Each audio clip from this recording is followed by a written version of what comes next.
Hello mga kachupos! Hi mga kachupos!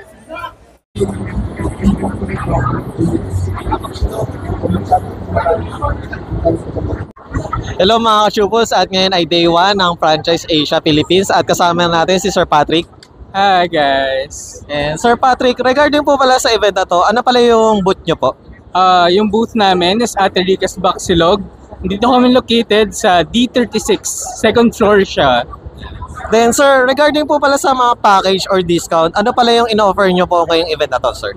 So, yung regular package namin, that's 554,000. All-in na po yun, kasama na yung griddle, freezer, kitchenwares, lahat po. Pati yung fabrication ng cart kasama na. Yung special offer namin sa PFA na to, naka-less tayo ng 50,000 pesos and meron pang 10,000 na store credits. Sir, regarding po pala sa kung just in case na hindi sila makapunta dito sa franchise, is ano pa yung next event na attendan nyo, sir? Yung next event namin, bali sa May na. May. Sa SM Cebu. Doon na kami.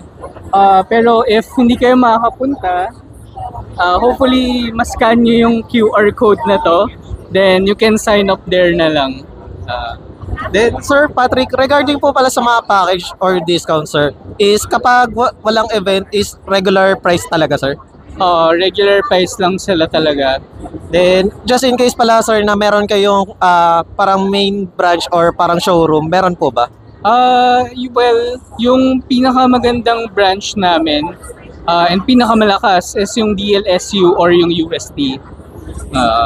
Then Sir Patrick, please invite naman po sa ating viewers na pumunta at mag-avail just in case, sir. Hi everyone, please.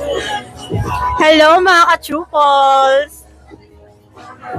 Everyone, please come to PFA 2025 para sa event para sa event na to sa SMX MOA Arena. Andito kami hanggang Sunday para hintayin kayo and hopefully makausap namin kayo to franchise with us. Thank you. Ay sir, ano pala yung social media or contact number just in case na ayun nga, may mga deep na concern na ayun. So yeah, scan nyo lang to, then may kita kami nako-contact sa inyo. Then social medias, that's Ate Rica's Baxilog on Facebook, Instagram, and TikTok. Once again, thank you Sir Patrick. Thank you! Hello mga kachupos, at ngayon ay day 1 ng Franchise Asia Philippines at kasama natin